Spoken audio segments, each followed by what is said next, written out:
Hey there, folks. Welcome to Spectrum Pulse. We talk about music, movies, art, and culture.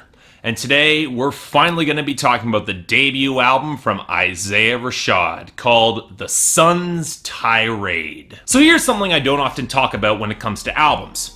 Timing. Specifically the timing of when I might hear something in comparison with the general public. And while you would usually think that that wouldn't really matter all that much, it does play something of a role when you consider the hype cycle in the popular consciousness. Now, since I'm a music critic, I'm normally ahead of the cycle. I've heard the album early or at release, and by the time that the rest of the mainstream catches up, which can be anywhere from a week to months to even a year or so later, I'm going to have very different feelings about the project in comparison with everyone else, especially depending on how much time I have sat with it or whether or not it's made a big impact with me. Easy example, 21 Pilots. I was cheerleading for this band early in the summer of last year, and even though I still like Blurryface a lot to this day, I'm also keenly aware that the band might wear out their welcome with me if they keep releasing some weaker singles. Get on that, guys. But I don't always want to say that I'm always ahead of the game. On the flip side, I got on board with Isaiah Rashad over a full year after the release of his breakout project Sylvia Demo in 2014, a project that many people consider his debut album at nearly 50 minutes, but it was technically an EP, and I don't normally cover those. Only talking about it in the summer of 2015 is my second year anniversary review voted on by you guys. And yeah, the project, it was great. It was genuinely insightful and versatile that showed the aftermath of family estrangement, overloaded sense of responsibility, and the complicated position of leadership that he fell into thanks to his success. And yet, while I was enjoying the project rather late, Isaiah Rashad was seeing his life start to reflect his art, sinking into a Xanax and alcohol-induced addiction that nearly led to label conflicts with TDE, depressants reflecting isolation and inactivity weighing on him all the more heavily. Indeed, you could argue that it's a miracle that we got this album at all, given how quickly that drug abuse can destroy careers, especially in hip-hop. But thankfully, Isaiah Rashad pulled out and more than 2 years later has delivered a proper full-length follow-up to Sylvia Demo called The Sun's Tirade. Nice double entendre there. I can't imagine for longtime fans how much anticipation there is here, but you can bet I was curious about this and wanted to give it my full consideration. That's why the review's a little bit late. So,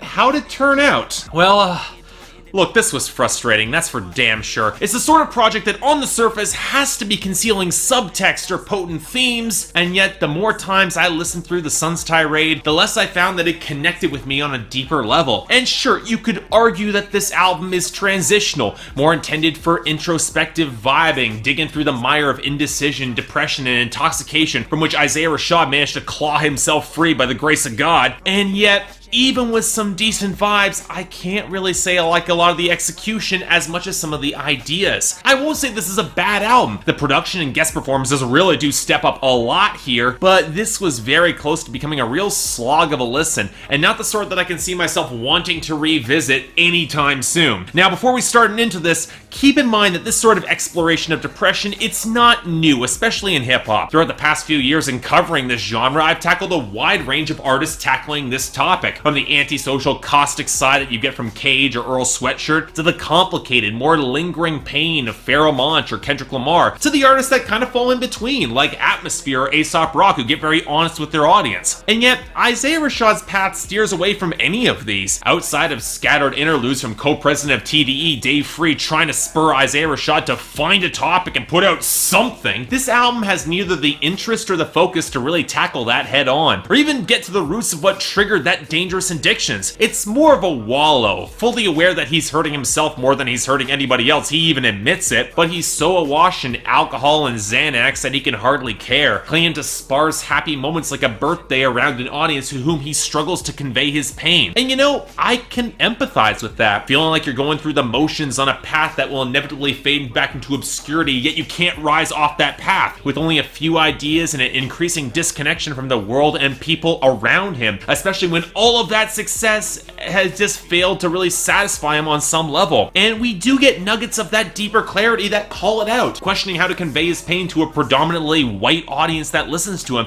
who he isn't used to being judged no matter what he does, terrified to face the reality that comes with growing up. And yet between the margins, near the very ends of this album, near the final moments of the last song, then there's the shame that comes with knowing that he is insulated from the larger consequences thanks to his success as the rapper. He's inside the padded room, and thus he can't hurt himself as much as other people who might be facing the same situation who don't have that same level of success. No wonder so much of his vocals feel smothered in effects and distortion and render him further anonymous. Of the many records that call themselves trap, this is one of the few that feels kind of inescapable. And the production definitely serves to intensify that atmosphere. Not so much smoky, but listless and thick. The dank atmosphere that comes with trudging through a swamp in 100-degree humidity. The beats are half assembled, clattering through funk-touched bass and guitar like on Free Lunch, or the first half of Rope/Rose Gold, or synths that slowly oscillate and curdle around the mix, like the album's centerpiece Stuck in the Mud, or the touches of sax and sparse guitar on Brenda. There are moments that pick up a little bit of momentum. Even if I didn't really like the vocal overplay, I did like Zacari and especially Kendrick Lamar against the slick guitar and sharper drums of What's Wrong, a song focusing on the further paralysis that comes with too many ideas and dichotomies, or the sharper tap against the whistle, bass, and sax on Titty and Dalla that transitions into a solid trap beat that J-Rock just rides effortlessly. He's got a really good verse there. And then there's Don't Matter, which picks up an explosive drum line reminiscent of Outkast's B.O.B. for probably the most propulsive beat on this album. A welcome shot of energy that this album could have definitely used more. And that's the two sides of an album like this. I get the languid, stoned out vibes that comes with the slower pace and the sparse beats and the flattened out synths and the spacious textures, but it's not a mix that creates a lot of emptiness or negative space to intensify the isolation that comes with the depression, which means that I keep expecting for the vibes to evolve or build in more melodies, and that doesn't really happen. Kind of reminds me of the last Flatbush Zombies album in that respect when it comes to the production. The few beat switch-ups that we do get transition with audible thuds, and that's not counting the oily veneer that covers some otherwise okay songs. The worst example is the beeping oily shrillness of the Mike Will Made It produce a lot, but we also get them on AA, where the connections to the group behind the acronym are tenuous at best, or the flat, wiry synths on By George outro. What this all translates to is an album that feels a lot longer than it should, with a monochromatic mood in a lot of the hooks, and well, this is where we have to talk about Isaiah Rashad himself, and I'd argue he might be the biggest weak link on this album. And the frustrating thing is that I totally get why he utilizes vocal delivery and style of rapping. It's choppy, it's ragged, it's meant to sound as if he doesn't care, yet cares entirely too much. The sort of half-choked delivery that Kendrick Lamar delivered on You on To Pimp a Butterfly. And if I was looking at the one thing that I didn't really like from To Pimp a Butterfly, it was kind of that style of vocal delivery. I'm sorry it doesn't work for me. It felt overly theatrical with an oddly melodramatic way, and only Kendrick barely made it work. With Isaiah Rashad and his very listless delivery,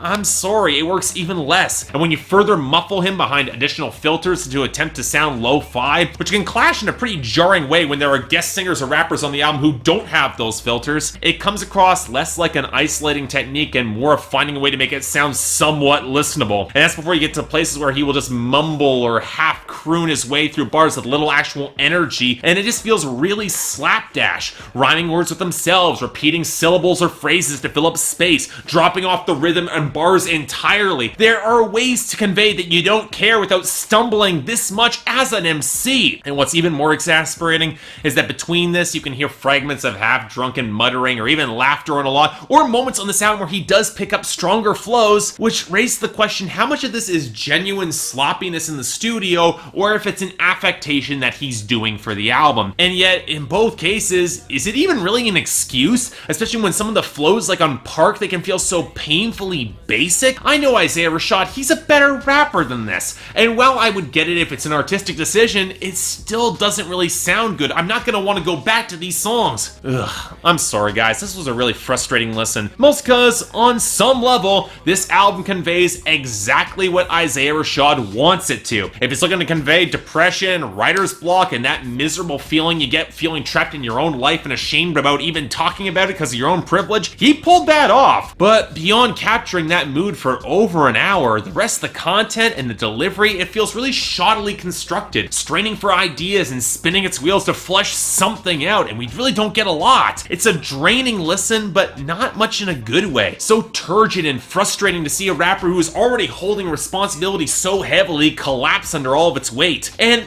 again, I can applaud the artistic achievement in capturing that sort of mood, but by not expanding beyond it, it's not now that I'm going to feel inclined to revisit anytime soon. Again, kind of a slog of a listen. So for me, I'm thinking a 6 out of 10, and while I can recommend it to some die-hard Isaiah Rashad fans who really want to hear it, I can also see those who are looking for more mature insight that came on Sylvia demo being kind of turned off by this. And those of you who have waited a lot longer for this album than I have, well, give it a listen, but keep in mind the best way that I've dealt with tough situations and tough albums like this: dig in deep, find the focus, and just power through. So yeah, thanks a lot for watching. Like to like and subscribe, I'd be more than grateful. I got the poll up here, so I can imagine this to be kind of a contentious review given how much Isaiah Rashad fanboys have gone over this album, but yeah, guys, it just wasn't really clicking for me. I appreciate, I can empathize, I respect what he's doing, it just didn't click.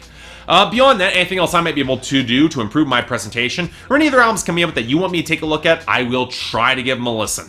Till then, I'm Mark, you're watching Spectrum Pulse, and I will see you next time.